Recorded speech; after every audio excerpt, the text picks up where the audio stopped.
Баяғы өткен заманда бір шал мен кемпір өмір сүріпті.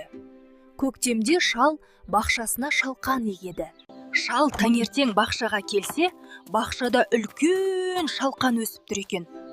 Шал қатты таңырқады. Ой, мына шалқанның дәуін-ай, мұндайды бұрын соңды көрмеппін. Қане, суырып алып, кемпірме берейін, дәмді ас дайындасын. Жоқ, бұл менің жалғыз әлім келетін шалқан емес екен. Кемпір, әй кемпір, бері кел. Осылайша шал кемпірін шақырып, екеуі шалқанды әрі тартады, бері тартады. Шалқанды жерден шығара алмайды. Белім-ай, шықпайды ғой мынау. Немеремізді шақырайық. Осылай немересі әжесін, әжесі атасын, атасы шалқанды тартады. Шалқан жерден шықпайды. Қане тартайық. Ақтөс келе ғой, бізге көмектес.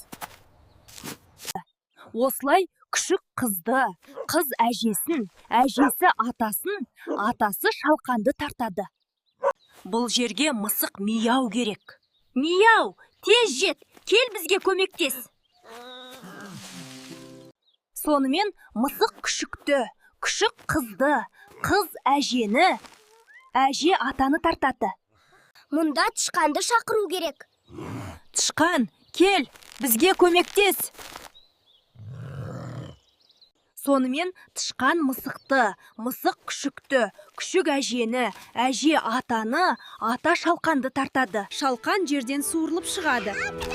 Иә, достар, бірлік бар жерде тірлік бар.